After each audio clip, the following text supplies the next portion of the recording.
Hey everyone, Scotty back again. So in case you haven't been convinced enough that the Reform Party is essentially the Tory Party 2.0, I have proof and I have evidence to show in this video today that the number of failed and former Tory members that the Reform Party is continuously recruiting and bringing in is damaging the interior structure of the party. This actually divides the core voter base amongst themselves even more. And there's this particular individual, Nadine Dorries. She defected to Reform just a day before the weekend conference. And this has already sparked a load of controversy, a load of debate and trouble amongst even the most staunch Reform supporters. But before I touch on Nadine Dorries, I just want to reflect on some of the moments that I saw in that conference, and just to show you guys just how serious the Reform Party is and Nigel Farage is on delivering for the country. Just look how serious and committed and professional the Reform Party is to deliver for the country. Nigel Farage came back from across the pond a week ago to make an urgent emergency plea to the Americans, telling them that Britain is in such a disastrous state. We have literally become the new North Korea. That's how bad Britain has become. And just look at the 180-degree change in the attitude of Nigel Farage. Just look at these clips that I'm about to show you. So let's start with Nigel Farage's intro. Where is it? Okay. Look at me. Yeah, look, I'm the one who's going to save your country. Look at all these clapping seals, right? Look how amazing I am. This one-man band, all these fireworks. Woo! Everyone's just star-spangled and starstruck. Just infatuated by this amazing figure. He's just spearheading this movement to save this country. Look how patriotic he is. Yeah, mass deportations. Woo! Wow, look at this half-baked soy boy. He's just embezzled and infatuated by this man, isn't he? And let's switch over to Richard Tice. What does he have to say with his intro?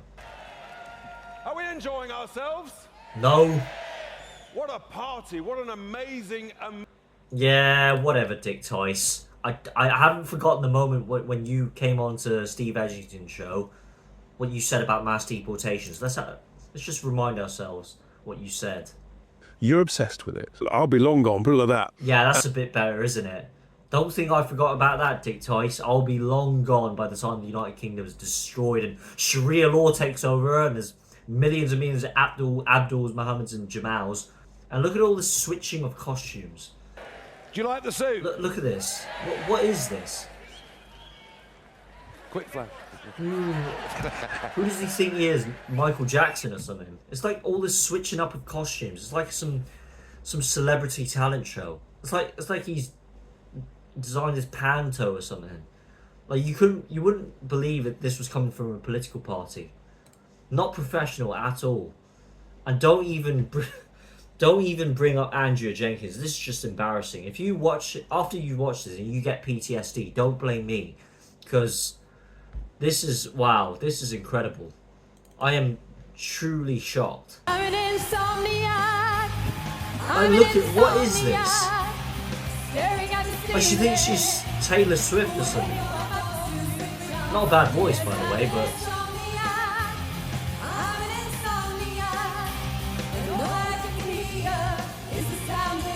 Reformers, welcome to conference. Now, is this god-awful Labour government giving you sleepless nights and insomnia too? yes, they are. Indeed, they are giving me sleepless nights and insomnia. Do you know what else is giving me sleepless nights and chronic insomnia? It's the fact that throughout my political journey, I have made the most disastrous mistake of my life to vote for your cult, your conformist cult party, Andrea Jenkins. This is embarrassing. Now, you're probably wondering why the sequin jumpsuit and why these ridiculously high heels that I can hardly walk in. Now, no, I'm not auditioning to be a Ginger Spice tribute act. Not auditioning to the Spice Girls act, right.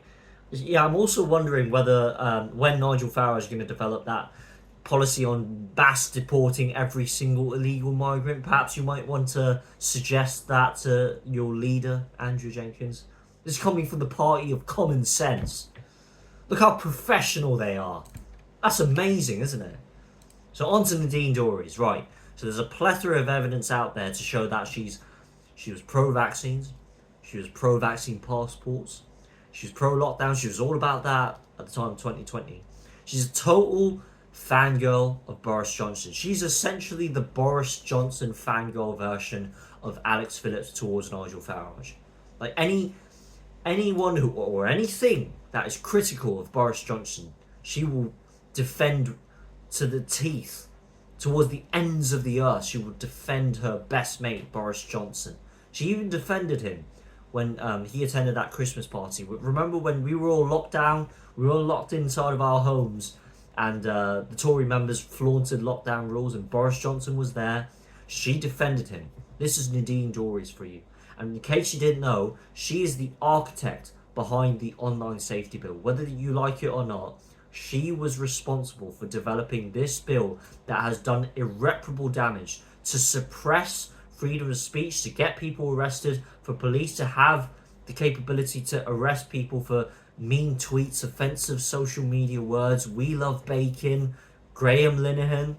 This is exactly the result, the ramifications that comes out of decisions made from this particular person, Nadine Dorries. Just look at how she's developed this online safety bill. She made this friendly This is how video. we're improving online safety. The UK is passing some new legislation to make the internet safer for the younger generation. Is it? It's effectively a framework to protect internet users from scams, illegal content and anonymous abusers. It will force big tech to stop their terms being breached and puts in measures to defend free speech. Really? But is it true it will impact freedom of expression? No, we put in legal protections in the 19th section. Thumbs up to Another that. thing we're doing to the laws we're Well passing done, Nadine. is tackling online crime and cyber flashing. If companies fail to comply with the law, fail to protect the users that they're responsible for, the regulator Ofcom will have to pay a fine. So platforms must keep people safe online.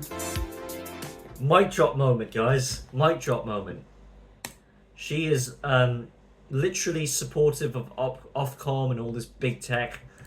And then here she is defending the online safety bill a day after, just at the I was conference. the minister who introduced the online safety Yes, you bill. were. It was never intended to separate a mother from her child and put her in prison for a tweet that she deleted in the heat of the moment, and then deleted. It was never intended to arrest a comedian because he spoke about trans ideology or tweeted about trans ideology. It was always about children. And the bill has been so mutated by so many MPs who wanted to add their bauble onto the Christmas tree that it just isn't fit for purpose. It is impossible to police the internet. It is possible to protect children and young people. So this is why I have an issue with this particular woman, Nadine Dorries, because whether your intentions are good or not, your actions have serious ramifications, and surely Nigel Farage and his leadership team should have caught on to the fact that this Nadine Dorries, she was the one who was responsible for all this. And then suddenly they welcome her with open arms. You're welcome, like you've been part of the Tory party and you were a staunch supporter for Boris Johnson for 30 plus years as part of the Tory party, and now you're welcome into the Reform Party.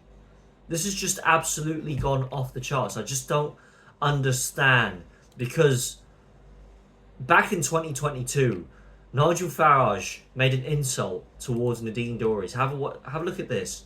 This is back in 2022. I had the misfortune of watching and listening to Nadine Dorries this morning. If she is the Prime Minister, Boris Johnson at the time, the PM's defence, then he really is a goner. So what's changed, Nigel? Why have you changed your decision? Before you were highly critical of Nadine, but then now you're hugging her and embracing her as part of the Reform team. And look at Richard Tice back in 2023.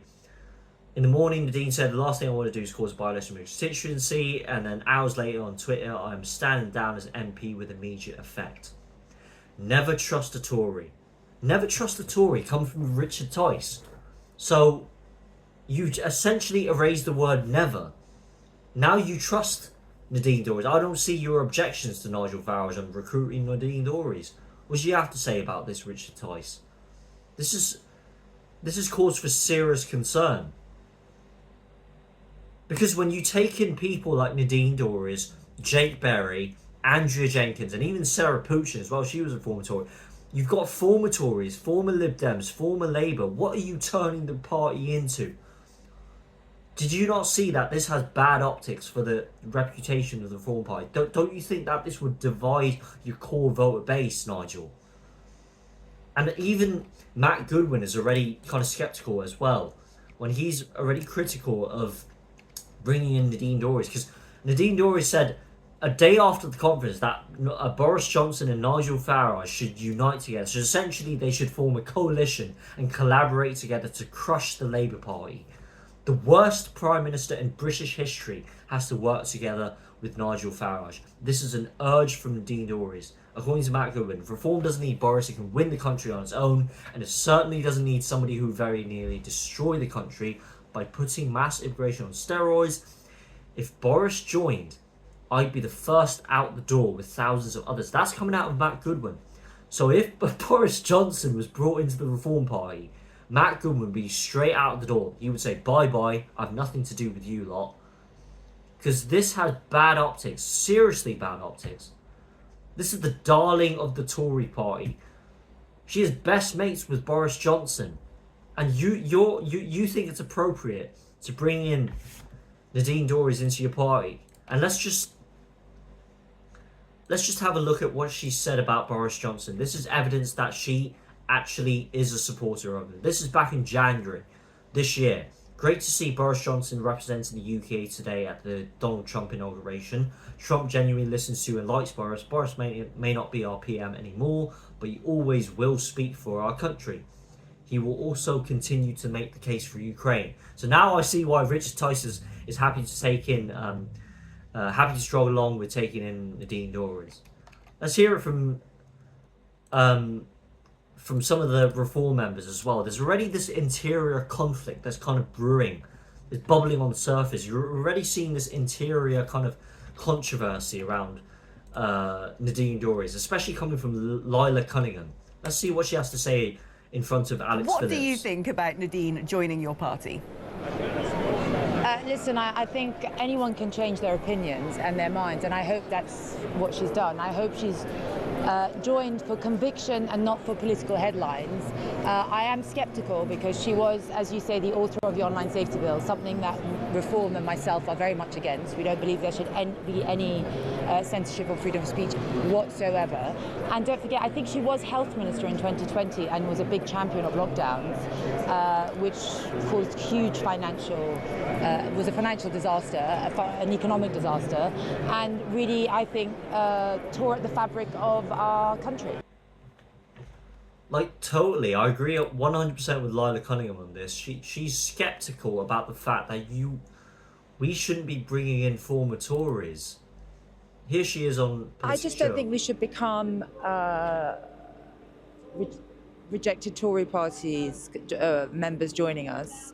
I don't know Nadine personally at all, so I don't know. I haven't given it much thought, to be honest. Are you concerned that if lots of Conservative parties just ended up joining Reform, that people wouldn't see it as a sort of fresh start in British right-wing politics? No, I think they'll always see it as a fresh side because Nigel is a very forward-thinking right-wing. I wouldn't even say he's right-wing, just common-sense leader. And I know, and I hope that the party will only accept people who agree with what he says and the ethos of the party. Yeah, so I agree wholeheartedly with Lila Cunningham. By the way, I don't support Lila. I think she's wronging, but she says that the Reform Party shouldn't be a sanctuary for failed Tory members and former Tory members. And totally, because this dilutes the message. This completely runs contrary to why initially people voted for the Reform parties, because they saw this light at the end of the tunnel. When I voted for the Reform Party, that's what I saw. This is the chance for us to destroy the Uni-Party system. But this is what you get when you bring in former Tories, is you dilute the party and you essentially draw it closer to the establishment. And then hours later, she comes on GB News and she kind of changes her mind, but she doesn't want to say anything too extravagant. She wants to toe the party line and not saying anything that will go against what Nigel Farage says. She just doesn't want to get kicked out, obviously. So the online safety bill is something we're against. I'm not sure how Nadine, I haven't spoken to her. I don't think I've ever met her. I'm not sure how she feels about it now. As I said, I do think people can change their minds. I was married for 10 years, very in love with my husband, got divorced. And perhaps she had the same thing, you know, she was very in love with the Conservative Party and really believed in it. And she's recognised that perhaps they were wrong in bringing the online safety bill. Yeah, I don't really hear a lot of conviction from Lila on this. Perhaps she was wrong, and perhaps she's actually changed her mind. I don't know, man. It just smells fishy to me. Why would Nigel Farage bring in someone like Nadine? Let's just hear it from Zia Yusuf. And by the way, I have no idea what role Zia Yusuf is playing. Whether he's chairman, whether he's not chairman, head of Doge, head of policy, apparently. So, what does... But isn't there a contradiction at the heart of the likes of Nadine Dorries, Jake Berry and Andrew Jenkins all being members of Reform now? These were the very people that were in Boris Johnson's government that you have been hypercritical of. If you could blame anyone for squandering a right-leaning majority, then it's Boris Johnson, who presided over record-high taxes and record-high immigration. Yep. So why are you taking on these people? So there's one moment so number one, you're not going to find any defence of Boris Johnson's No. record from me. But Nadine Dorries is like his bestie. Well, Nadine Dorries was obviously formerly one of Boris's closest allies. What she said on the front page of the Daily Mail this morning, Camilla, the Tory party is dead. Okay. The Tory party is dead. And she's also said, to the degree there are people out there still who would say they would vote Tory, and there's a lot fewer than there were, but there are still some, she said, and I quote, "Wake up and smell the coffee. The Tory party is dead." We couldn't agree more with her about that. Okay. So that was a load of horseshit, honestly. He didn't even answer the question properly. And we all smell the coffee with Reform. They are not what we initially thought they were. They are the Tory 2.0. And this, what Zia Yusuf has said, his response to the question, it's totally the opposite of what Nigel Farage has said when he's interviewed on the BBC, when he's questioned on recruiting former Tories. Have a listen. Nadine was a Brexiteer, of course, herself, and she brings us the one commodity we're very short of, and that's experience at government level. That is our biggest weakness. You know, what you about can ask me Rupert lots Lowe? of questions about policy and personnel and all the rest of it. But if you ask me, you know, how are you going to do this? I can't really give you an answer because I haven't got anybody in the senior team that's ever been there before. Nadine came yesterday, she's the first, and there will be others. Isn't it a bit rich, though, because you're criticising this government, saying nobody's qualified to do it, and you're saying, I don't have people who are qualified to do it. As of yesterday, I started to get more qualified to do it, and that process will continue. So we should look out for more former ministers coming to join you? Oh, yes. Nigel Farage has openly admitted on national TV that there's going to be more to come. There's going to be more former Tories, former Lib Dems, former Labour. Nadine Dorries is not the first. Jake Berry's not going to be the first. Sarah Pusher was Tory. Andrew Jenkins was Tory as well. They're not the first to come into the Reform Party. We're just going to bring more and more of these. Just come along. You want to join the Reform bandwagon, this one-man band? You're a former Tory. You were responsible for ruining this country for 14 years. Come along. Suella Braverman? No, not at all. Rupert Lowe? Sod him. We've got nothing to do with him. And let's just remind ourselves what Nigel thought about Rupert Lowe, the handling of Rupert Lowe. Just a quick final question about the Rupert Lowe incident. Do you think that incident was handled well, particularly between reporting it to the police? Was that the right thing to do, looking back? Well, you know what, when you're a chairman, it's a bit like being a chief executive. You make lots of decisions. Most of his decisions were right. That one, well, maybe not. You're saying perhaps it was... Maybe not. You're saying perhaps it was a mistake to involve the police? I think you know what, you make decisions all the time. Some you get right, maybe some you get wrong. It's just awful, awful behaviour. Flip-flop Farage, you are weak, weak, weak sauce. So weak, in fact. Let me just show you what he the way he was complimenting Richard Tice in that conference, let's just see what he has to say, and I'll tie it in with Rupert Lowe and Ben Habib as well. Richard, what a fabulous speech. Lots of passion, lots of facts, lots of humour. And we all have to remember that without Richard, Reform UK would not have survived as a political party during those very difficult years. Let me just correct you there, Nigel. The Reform Party wouldn't have survived as a political party and wouldn't have reached its current position until now if not for Richard Tice and Ben Habib. You forgot about Ben Habib, didn't you? He was deputy leader and Richard Tice was leader of the Reform Party. I was a member of that party before you came along, whilst you were mucking about in the jungle or doing your whatever you were doing, or campaigning in America for whatever reason you were there. This guy has no principle whatsoever. He kicks out Rupert Lowe, the one man who stands behind mass deportations, and he says he needs to recruit people of governmental level. I don't have people who have experience in the political level. You've got Rupert Lowe. Instead, you kicked him out. What about Ben Habib? He was the one who brought the Reform Party into the 16th percentile inside of the polls. That's what Ben Habib contributed towards. Don't you think he deserves a bit of recognition? Just a teeny tiny bit, Nigel. Reform got 16% in the polls because of Richard Tice and Ben Habib. Learn to speak English, Nigel. I know you love speaking Arabic all the time with your pandering, pontificating about the religion of peace. Oh, we can't alienate the whole of Islam. We'll lose. Ooh. Tell you what, Nigel, you are weak sauce. Weak, diluted, watery, just flip-flop, weak, diluted sauce. So weak that this sauce that's coming out of the Reform Party is literally the stuff that comes out of my backside whenever I get food poisoning. Weak, watery, diarrhea sauce. Imagine if Gordon Ramsay was a political commentator. Where is the lamb sauce?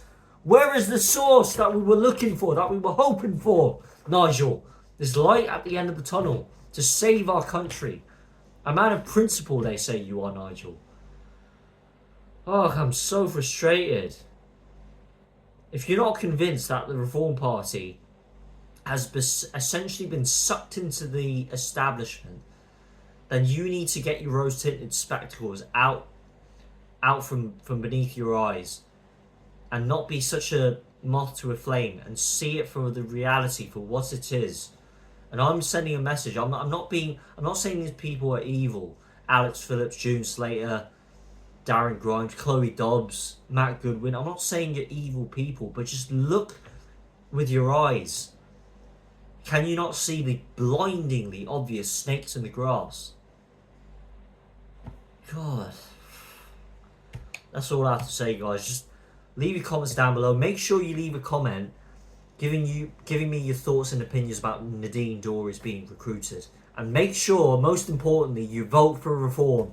Vote Reform, guys! This is the most serious, committed, professional political party that is out there. They're our only hope.